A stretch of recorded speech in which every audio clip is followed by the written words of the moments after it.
Hey there, and welcome to the Girl Means Business podcast, the show that's all about helping photographers just like you build a thriving business without sacrificing your sanity. I'm your host, Kendra Swalls, a former teacher turned full-time photographer and marketing coach, here to fill your earbuds each week with practical tips, real-life stories, and a whole lot of encouragement. So if you're ready to dive in, let's get to it because this girl means business. Hey, friend, and welcome back to the Girl Means Business podcast.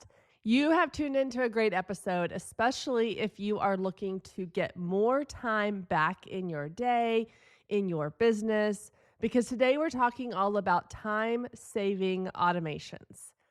If you have ever spent time writing the same email, answering the same questions, sending the same session information or pricing details, or if you've ever kicked yourself because you have forgotten to follow up with somebody, this is the episode for you, because I'm going to tell you all the ways that you can automate a lot of things in your business that are going to help you have more time back in your day, as well as help you to come across way more professional and polished and eliminate that need to worry about, did I forget to send that email? Did I forget to check this thing off my list?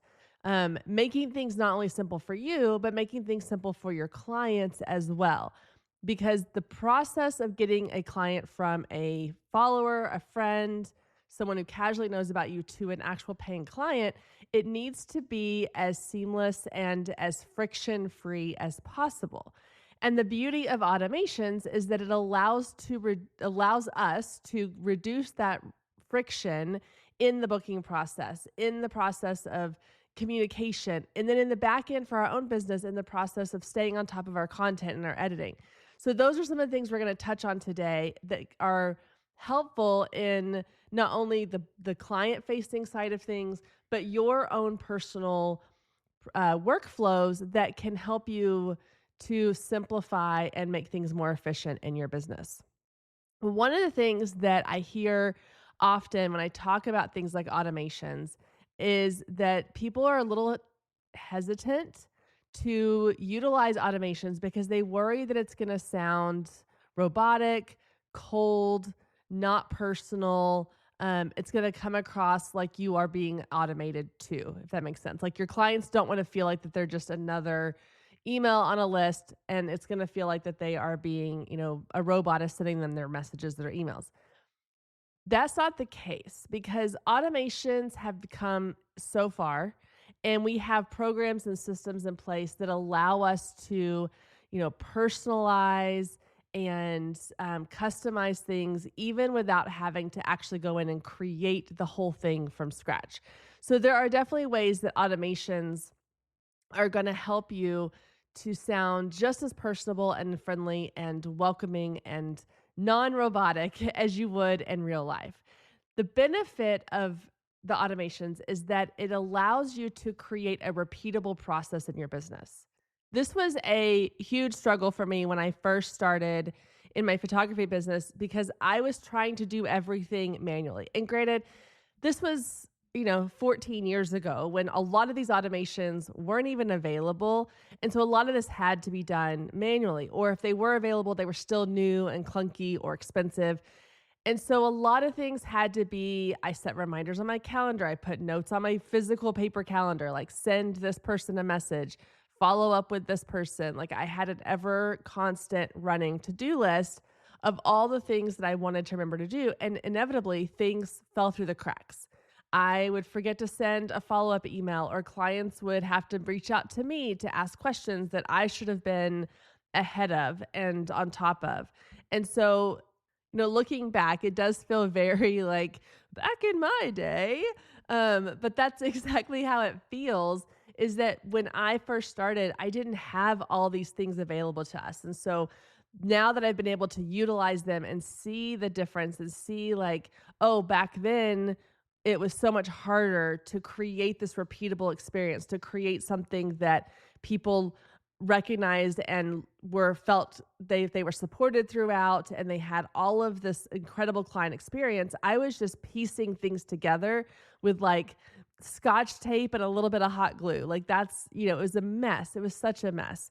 And so I want to help to create a better experience for you in your business, but also for your clients in your business, because that client experience is so, so key. Okay, so let's look at the things that you can be automating in your business. And I'm going to start with the things that are more behind the scenes because there's a little less there, in my opinion, that is as impactful as the ones that are client facing. So, two areas that I specifically focus on when it comes to behind the scenes automations are content and editing. So let's start with editing. So I am a big Lightroom editor. I don't do a ton of work in Photoshop, but I will. But I've always been Lightroom, Lightroom, Lightroom. I love it. It's what I know. It's what I'm comfortable with.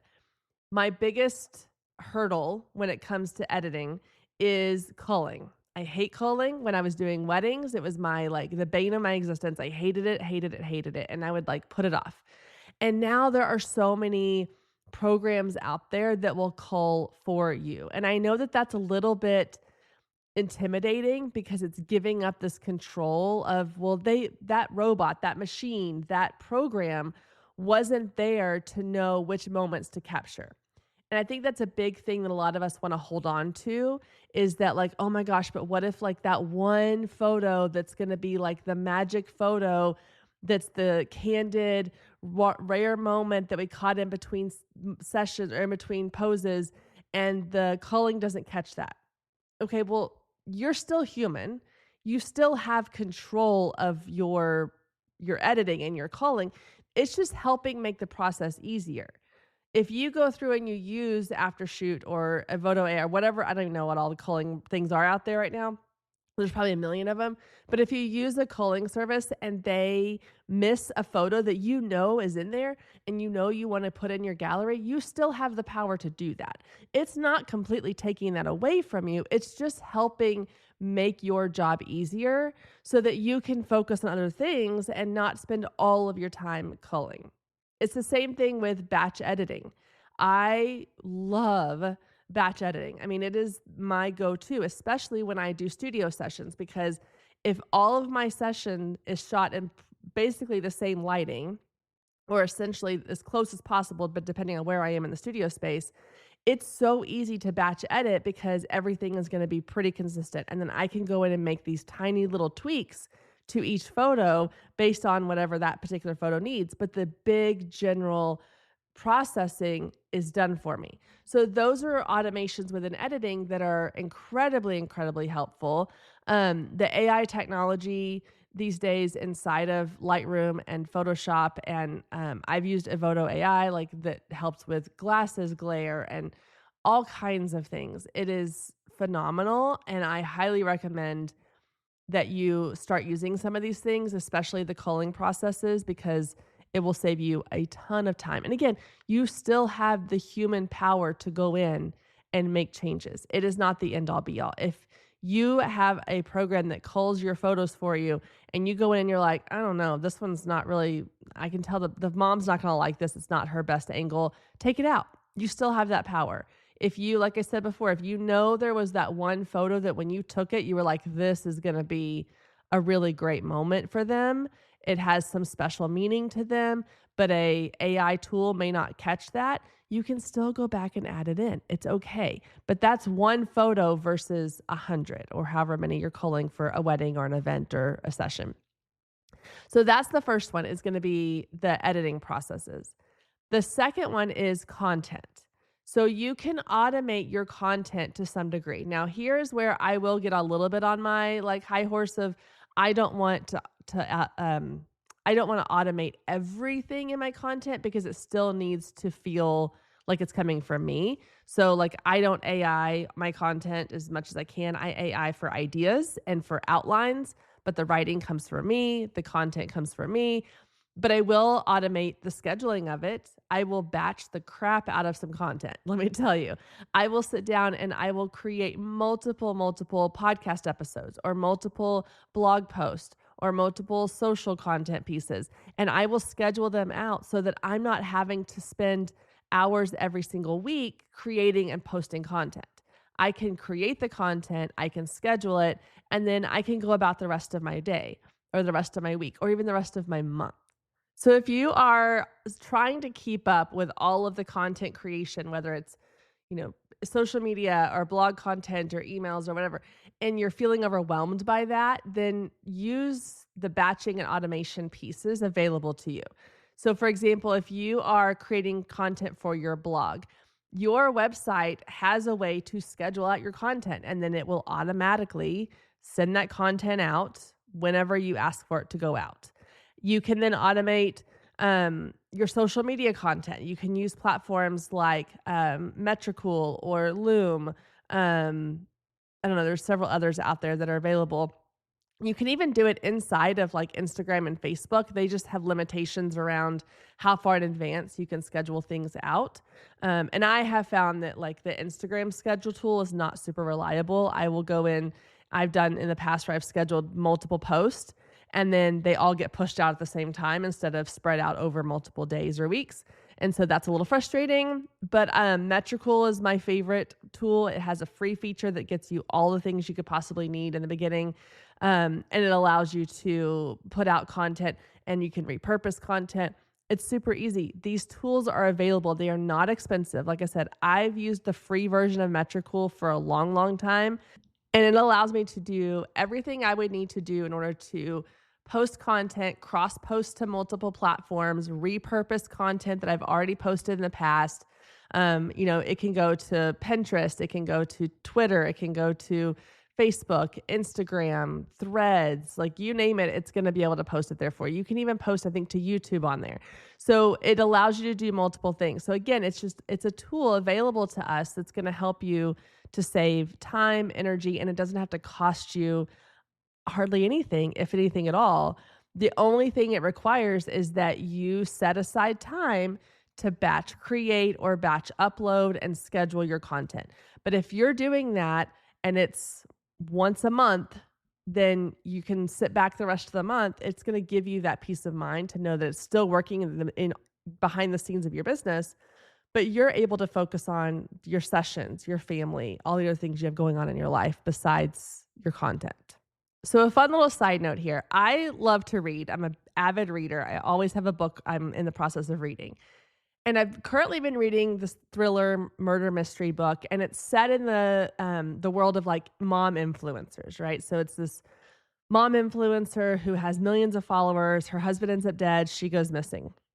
What's really interesting is the premise of the book obviously is the murder mystery, but it takes place in the setting of this mom conference. Okay. So the main influencer, the mom influencer that's running the conference, she invites her old college best friend, who's now a reporter, to come to the conference and interview her on this big breaking story that she has coming out.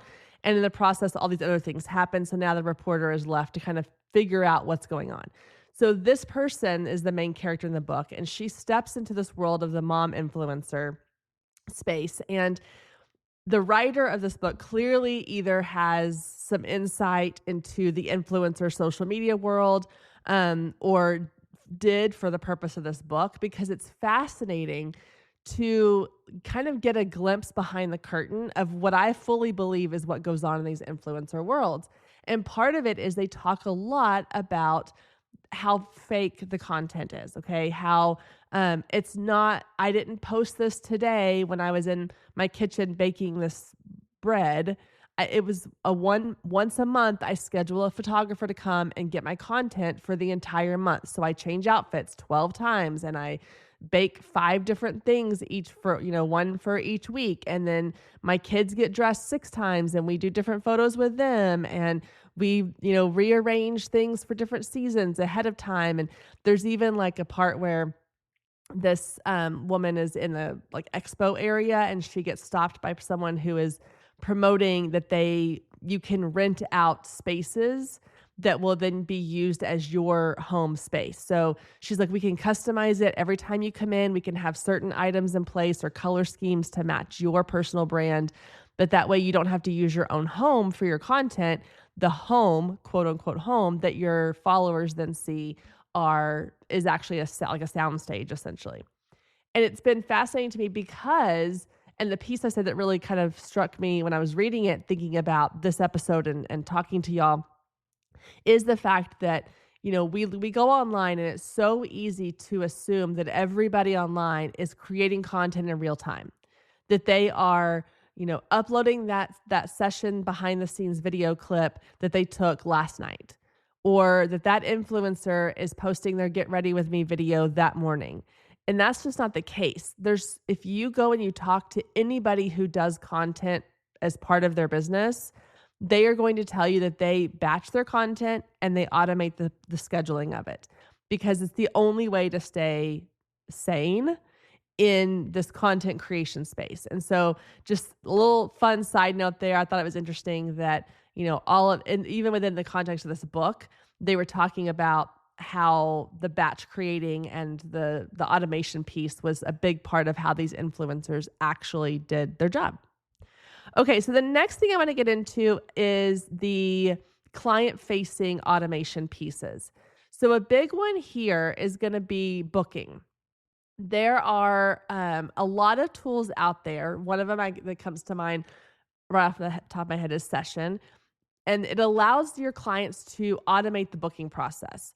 So instead of you having to, have a back and forth with every client about what time works for you, what date works for you, what location works for you, what mini session do you want, like all those things. And I know that personal piece of it is still powerful for a lot of us, but the booking process is so much easier when you automate it using an automated tool like Session, or even I use Honeybook as my client management system, and Honeybook has a booking program within it similar to Session.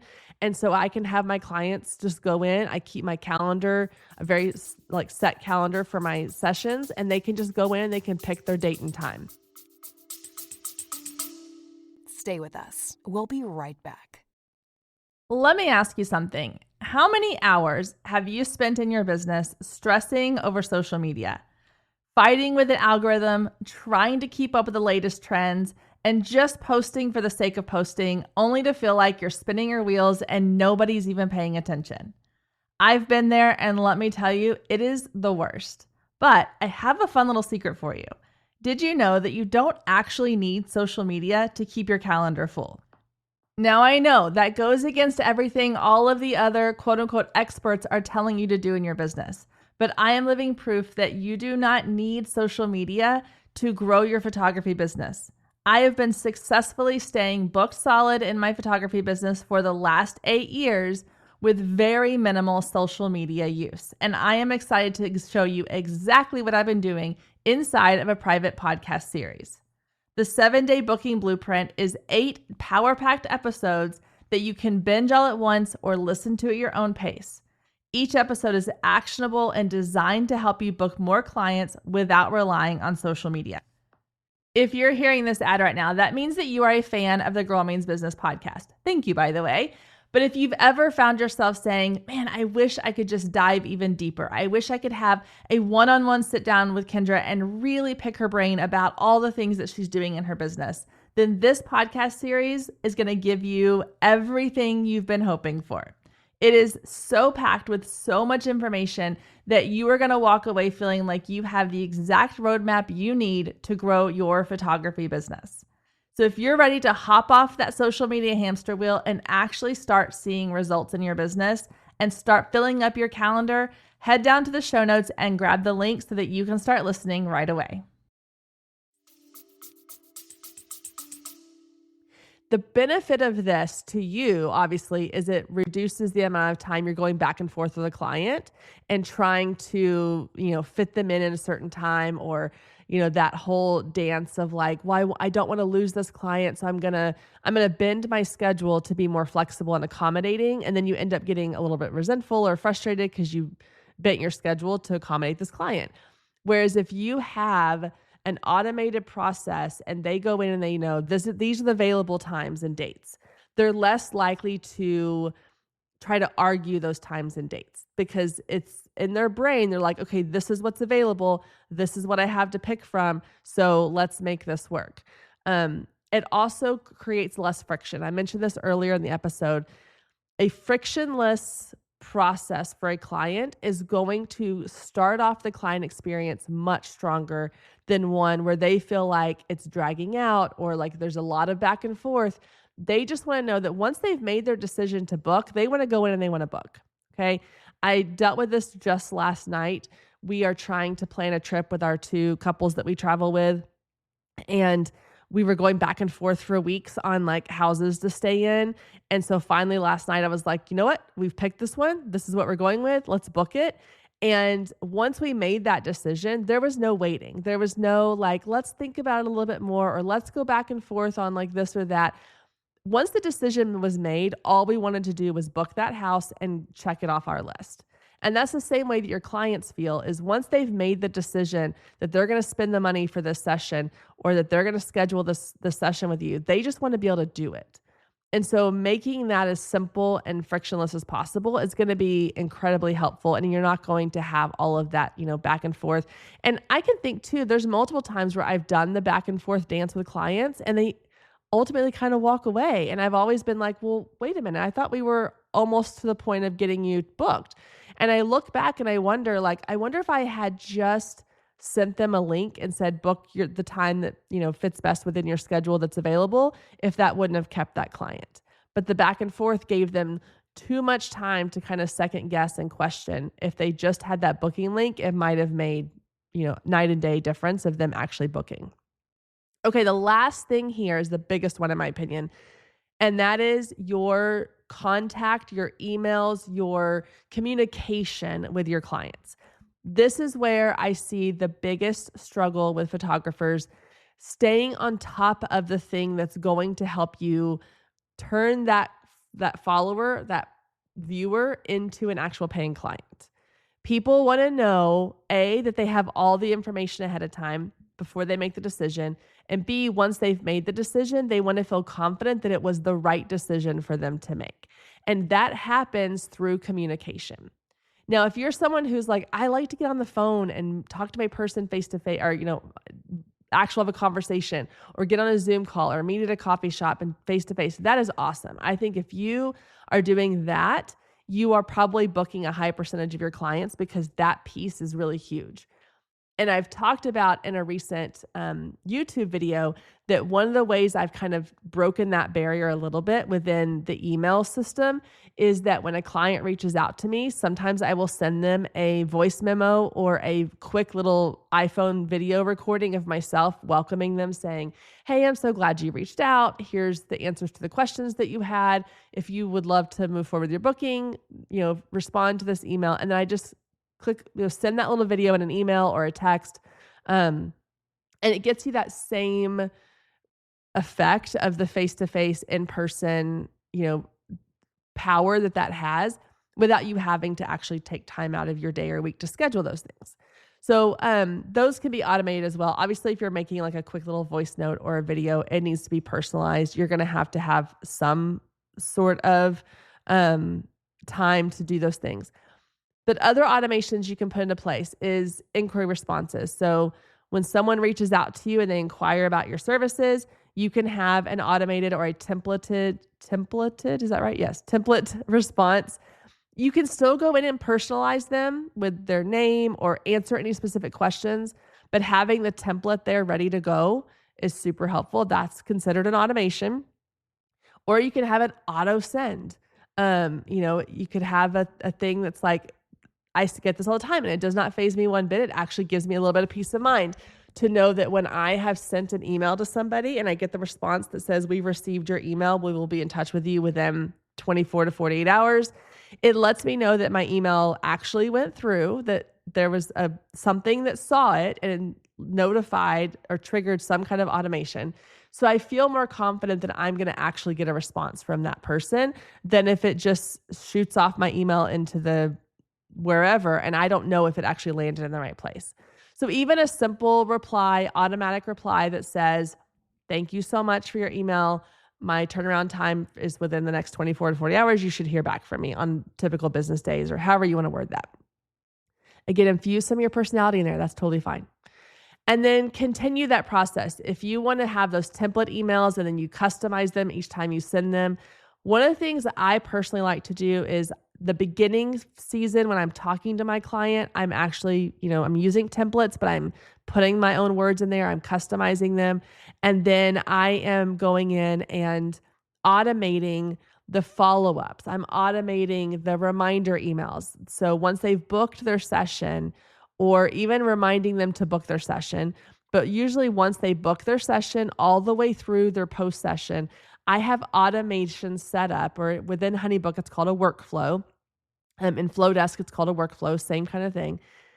And it will, based on their session date, it will time out the messages for me. So if a client books a family session, or let's say they book a boudoir session, because this is a big one that my clients, I do a lot of boudoir sessions, and clients are nervous ahead of time. So I want to give them as much information in advance as possible. And so I will schedule out emails where I give them pieces of information. I answer questions I know they're probably thinking. I give them tips on how to pick out outfits to bring. I give them tips on how to, when they need to go and get a spray tan, or how far in advance they should do certain things, avoid tan lines, or, if you're going to color your hair, make sure you wait, or you do it a week or two before your session so it has time to kind of fade a little bit and look a little more natural. Same thing with tans, things like that. I give them information about the studio and what to expect and what to do when they get there, and when they where they can put their things, and is there a place for them to change, all that stuff, all the things that's going to make them nervous. I am going to send them messages, not one giant long email that they won't read through, but I schedule out multiple emails to go out over the course of however many weeks it is between the time they book and their session. And I don't have to do that multiple times. It's the same emails for every client, using tokens that will then customize it with their name or their session date. But it is personal enough, and it's the same information I would give every client. I'm just not having to go in and type it up every single time. Once they book that session, I trigger that workflow, I turn it on, and it does the work for me. And then after their session, I have another workflow that's a follow-up, that's a thank you for coming to the studio. I hope you loved your session. Your images will be ready in X amount of days. Or it's a follow-up of, if you loved your session, I would love for you to leave a review or refer a friend. And I have that one kind of go out a couple of times as a reminder. But again, it's those little things that I want to do. I want to have in my business. I want the client experience to have as part of the client experience. I just don't want to have to be doing them on my own every single time. I have created them. I have perfected them in the sense of what I want them to say and how I want it to sound. And then I just let that baby run every time I book a client.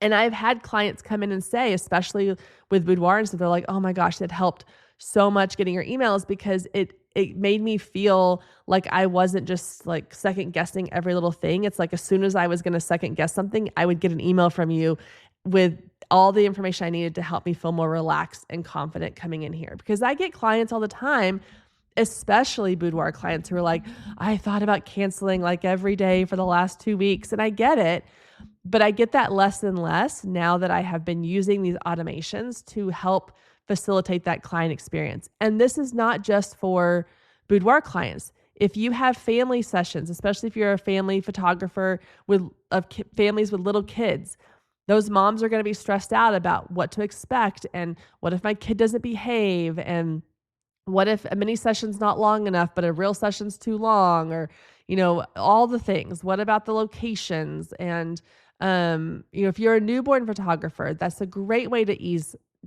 put some parents' mind at ease, is to send them all of this information ahead of time. Automate it, because no one has time to sit down every day and remember exactly what emails need to go out. So create those workflows. It takes time to set it up in the front end of it, but in the long run, it's going to benefit you, because you aren't having to do it every single time you have a client. You do it once, you tweak it and perfect it, and then you let it run in your business. So automations for the win.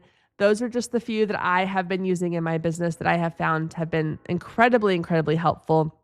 Hopefully, if you're not already using these, you can start putting some of them into place for you, and help make things in your business even easier. All right, guys, that's going to do it for this week's episode.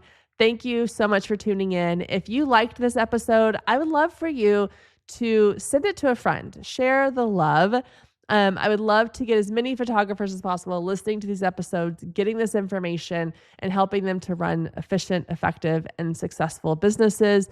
So hit the little share button or take a screenshot, put it on your Instagram stories or in your Facebook feed. Send it to your photographer bestie and just say, hey, this was a great episode. I'd love for you to listen. I would love for you to do that. Or if you're in some photography groups, please share away there. That means the world. It costs nothing and it takes a couple of seconds, but it could actually make my entire day. So thank you again for tuning in. I hope you have a wonderful week and I will see you back here next week, same time, same place.